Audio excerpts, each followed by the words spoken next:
ନା ନବୀନ ବାବୁଙ୍କୁ ଯୋଉ ଦେଇଛନ୍ତି ସେଦିନ ତାଙ୍କ ଷ୍ଟେଟମେଣ୍ଟ ଦେଇଛନ୍ତି ଆମେ ଯୋଉ ବୈଠକ କରିଥିଲୁ ଆମେ ବିଭିନ୍ନ ସମୟରେ ଶଙ୍ଖ ଭବନରେ ମଧ୍ୟ ବୈଠକ କରିଛୁ।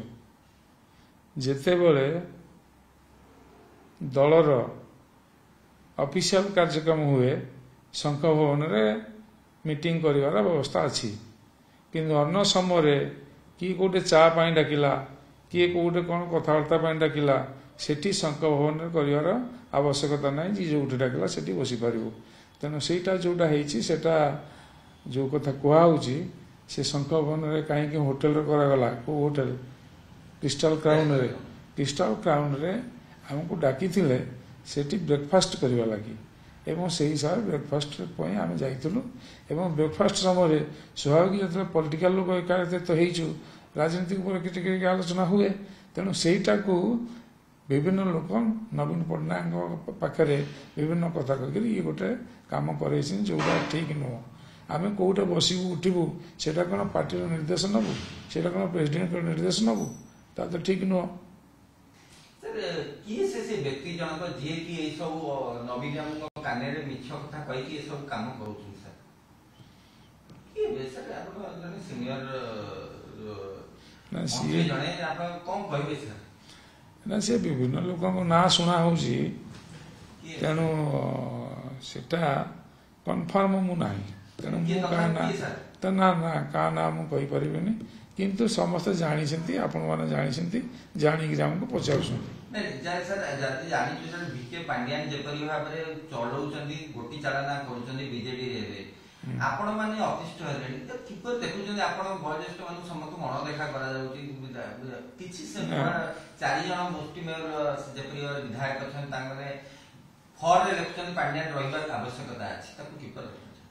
ସେଦିନ ଆମର ମାନ୍ୟବର ସଭାପତି ବିଜୁ ଜନତା ଦଳର ସେ କ୍ଲିୟର କଟ୍ ପାଣ୍ଡିଆନଙ୍କ ବାବଦରେ କହିଛନ୍ତି। ପାଣ୍ଡିଆନଙ୍କ ବାବଦରେ କହିଛନ୍ତି ଯେ ସିଏ ରାଜ୍ୟରେ ସରକାରରେ ଥିଲାବେଳେ, କର୍ମଚାରୀ ଥିଲାବେଳେ ରାଜ୍ୟର ବହୁତ ଉନ୍ନତିମୂଳକ କାମ କରିଛନ୍ତି, ତା ସାଙ୍ଗେ ସାଙ୍ଗେ ଦଳର ମଧ୍ୟ ବିଭିନ୍ନ କାର୍ଯ୍ୟ କରିଛନ୍ତି। କିନ୍ତୁ ମୁଁ କହିବି ସେ ସରକାରୀ ଅଫିସର ହିସାବରେ ଥିଲାବେଳେ ସରକାରୀ କାର୍ଯ୍ୟକ୍ରମ ଭଲ କରିଛନ୍ତି, ଏଥିରେ କୌଣସି ସନ୍ଦେହ ନାହିଁ। କିନ୍ତୁ ଦଳରେ ଯୋଗ ଦେଲା ପରେ ଲୋକ ତାଙ୍କୁ ଗ୍ରହଣ କଲେ ନାହିଁ, ଯୋଉଥିପାଇଁ ବିଜେଡି ହାରିଲା।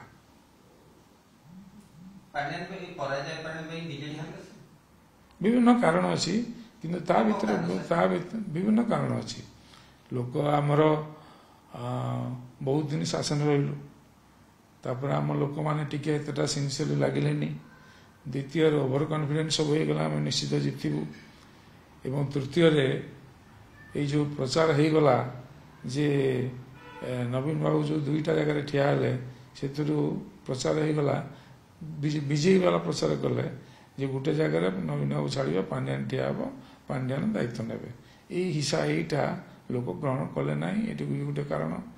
ଚତୁର୍ଥ କାରଣ ହେଉଛି ଆମର ଯୋଉ ରହିଲୁ କ୍ଷମତାରେ ରହିବା ଭିତରେ ଆମ କର୍ମୀମାନେ ସବୁ ବେଶୀ ସ୍ୱାର୍ଥ ପଛରେ ଗୋଡ଼େଇଲେ, ଭୋଟ ପଛରେ ଗୋଡ଼େଇଲେ ନାହିଁ। ତେଣୁକରି ଇଏ ବିଭିନ୍ନ କାରଣ ଯୋଉ ବାହାରିଲୁ ଆମେ। ସାର୍ ଏ ଯୋଉ ନବୀନ ବାବୁ ତାଗିଦ କରିଦେଇଛନ୍ତି ଯେ ଏବେ ବି ସେଇ ପାଣ୍ଡିଆନଙ୍କ ଯାହା ଦେଖାଯାଉଛି ଜଣାଯାଉଛି ଯେ ଏବେ ବି ଆମର ଶଙ୍ଖ ଭବନରେ କି ହଉ ନବୀନ ନିବାସରେ ପାଣ୍ଡିଆନ ଅଛନ୍ତି, କାର୍ଯ୍ୟକ୍ରମ କରୁଛନ୍ତି। ଆପଣ ଦେଖିଛନ୍ତି ସାର୍ କାର୍ଯ୍ୟକ୍ରମ କରୁଛନ୍ତି? ମୁଁ ଦେଖିନି, ମୁଁ ସେ କାର୍ଯ୍ୟକ୍ରମ କରିବାର ଦେଖିନି। ମୁଁ ଶୁଣୁଛି ଆପଣମାନଙ୍କ ଭଳିଆ ମୁଁ ବି ଶୁଣୁଛି। ଆପଣ ଶୁଣୁଛନ୍ତି ଏବେ ମଧ୍ୟ ପାଣ୍ଡିଆନ ନବୀନ ନିବାସ ଯାଉଛନ୍ତି, ଏବଂ ସେ ଯୋଉଟା କହୁଛନ୍ତି ଆମର ସଭାପତି ସେ ରାଜନୀତିରେ କୌଣସି ଅଂଶଗ୍ରହଣ କରୁନାହାନ୍ତି, ସେଟା କେତେ ଦୂର ପରୋକ୍ଷରେ କରୁଛନ୍ତି ବୋଲି ଆମେ ଶୁଣୁଛୁ, ଆମେ କନଫର୍ମ ନୁହେଁ ଏ ବାବଦରେ।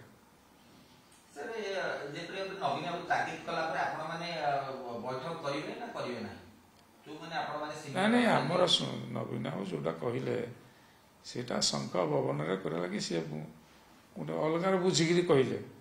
ଆମେ ବୋଧେ ପଲିଟିକାଲ ଆଫେୟାର କମିଟି ନେଇକିରି ଏଠି ବସିଥିଲୁ, ଯୋଉଟା ଆମର ଅଛି ଆଡଭାଇଜରୀ କମିଟି, ସେଇଟା ନେଇକିରି ବସିଥିଲୁ ବୋଲି ତାଙ୍କର ଧାରଣା। ତେଣୁ ସେଇ ହିସାବରେ ସେଟା କହିଲେ, କିନ୍ତୁ ଆମେ ଯେମିତି ବସିବା କଥା ବସିବୁ, ଏଥିରେ କୌଣସି ସନ୍ଦେହ ନାହିଁ।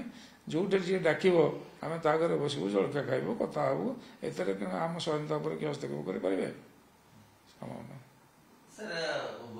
ପ୍ରଭାତ ତ୍ରିପାଠୀ କହିଲେ ଯେ ଯେପରି ଭାବରେ ଭୂପେନ୍ଦ୍ର ସିଂ ଲିଡିଂ ନେବେ, ଆମେ ଗୋଟେ ନୂଆ ଫର୍ମାଟରେ କରିବୁ ଓ ସେଇ ବିଜେଡି ହିଁ ଉଠେଇବାକୁ ଚେଷ୍ଟା କରିବୁ, କେତେ ସତ୍ୟ?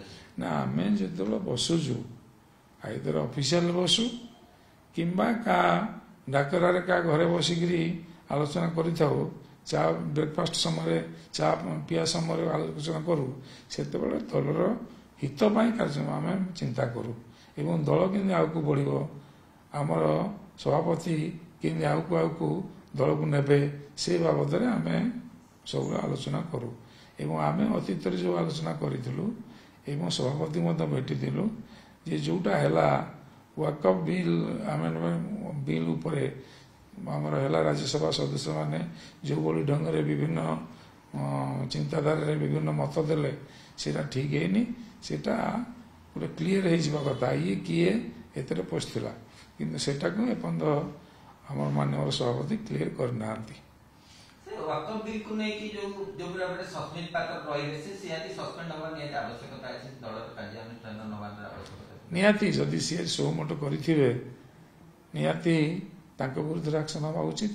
ସେଥିପାଇଁ ମଧ୍ୟ ବିଭିନ୍ନ ସିନିୟର ଲୋକ ଲିଖିତ ଆକାର ଦେଇଛନ୍ତି ଏବଂ ଆମେ ମଧ୍ୟ ଯାଇକରି କହିଛୁ, ମଧ୍ୟ ନବୀନ ପଟ୍ଟନାୟକ କହିଛୁ ଯେ ସସ୍ପେଣ୍ଡ ପତ୍ର ଯେଉଁ କଥା ଟ୍ୱିଟ୍ କଲେ ସେଟା ଠିକ୍ କଲେ ନାହିଁ, କୁହାଯାଇଛି ମଧ୍ୟ।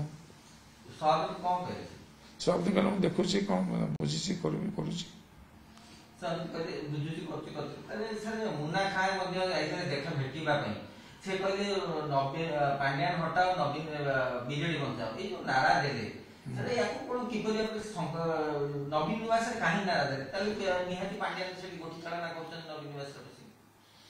ସେଇ ଚିନ୍ତାଧାରାରେ ସେମାନେ ନାରା ଦେଇଥିବେ ବୋଲି ମୁଁ ଆଶା କରୁଛି। ତାଙ୍କର ଚିନ୍ତାଧାରା ଥିବ ଯେ ପାଣ୍ଡିଆନ ଯୋଗୁଁ ଏସବୁ କାର୍ଯ୍ୟକ୍ରମ ହେଇଛି, ତେଣୁକରି ନାରା ଦେଇଥିବେ ବୋଧେ, ମୁଁ କିନ୍ତୁ ଏଠାରେ କନଫର୍ମ ନୁହେଁ। ମୁନା ଖାଁକୁ ତ ସଭାପତି କହିଥିଲେ ତାଙ୍କ ବିରୁଦ୍ଧରେ ଭୋଟ ଦେବ ବୋଲି ଏବଂ ବିରୁଦ୍ଧରେ ମଧ୍ୟ ଡିବେଟରେ ଭାଗ ନେବ ବୋଲି, ଏବଂ ସେ ସେଇ ଅନୁଯାୟୀ ଯେଉଁ ଡିବେଟରେ ଭାଗ ନେଲେ, ପ୍ରଥମରୁ ଆରମ୍ଭ କଲେ ଯେ ଆମର ମାନ୍ୟବର ସଭାପତିଙ୍କ ନିର୍ଦ୍ଦେଶ ଅଛି ବିଲ୍ ବିରୁଦ୍ଧରେ ଆମ ଚର୍ଚ୍ଚା କରିବା ଲାଗି, ଏବଂ ସେ ଅନୁସାରେ ବିଲ୍ ବିରୁଦ୍ଧରେ ଚର୍ଚ୍ଚା କଲେ ଏବଂ ବିଲ୍ ବିରୁଦ୍ଧରେ ଭୋଟ ଦେଲେ। ଶେଷ ପ୍ରଶ୍ନରେ ଆପଣ କହୁଛନ୍ତି ଯେ ପାଣ୍ଡିଆନ ନିହାତି ରହୁଛନ୍ତି ଶଙ୍ଖରେ ଆଉ କାର୍ଯ୍ୟକ୍ରମ କରୁଛନ୍ତି, ଆପଣ ମାନଙ୍କ ଉପରେ କିଛି ପ୍ରେସର ପକାଉଛନ୍ତି କି? ଏବେ ମଧ୍ୟ କୌଣସି ଏରିଆ ଗସ୍ତ କରିବାକୁ କହୁନାହାନ୍ତି, କିଛି କାର୍ଯ୍ୟକ୍ରମ କରିବାକୁ କହୁନାହାନ୍ତି, ସ୍ଲୋ ହେଇଯାଇଛି ବିଜେଡି, କିପରି ଦେଖୁଛନ୍ତି ସାର୍ ଏପରି ନବୀନଙ୍କ ଏ କାର୍ଯ୍ୟକ୍ରମ? ନାଇଁ, ବିଜେଡି ତାର ଯେମିତି କାର୍ଯ୍ୟକ୍ରମ କରିବା କଥା କରି ଚାଲିଛି। ବର୍ତ୍ତମାନ ଯେହେତୁ ସାଂଗଠନିକ ନିର୍ବାଚନ ପ୍ରକ୍ରିୟା ଜାରି ରହିଛି, ଅନ୍ୟ କାର୍ଯ୍ୟକ୍ରମ ଟିକେ ବନ୍ଦ ଅଛି। ସାଂଗଠନିକ ନିର୍ବାଚନ ସରିଲା ପରେ ଆମ କାର୍ଯ୍ୟକ୍ରମ ଚାଲିବ।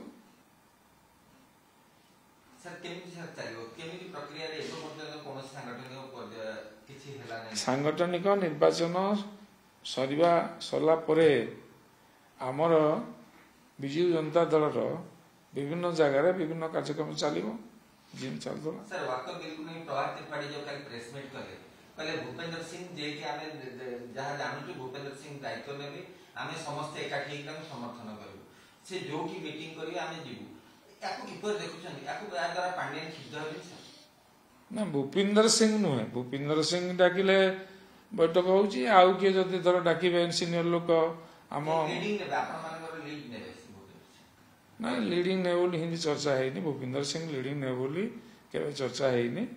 ଯିଏ ଯେତେବେଳେ ଡାକିଲେ ଆମେ ଯଦି ହବ 4 ଜଣ 5 ଜଣ 10 ଜଣ 8 ଜଣ ଯଦି ଏକତ୍ରିତ ହେଇକିରି ବସିକିରି କ'ଣ ଚା ପିଇଲୁ, କମକ ପିଇଲୁ, ଟିକେ ଭଲ ମନ୍ଦ କଥା ହେଲୁ, ତେଣୁ ଏଥିରେ କ'ଣ ଅସୁବିଧା କିଛି ନାହିଁ।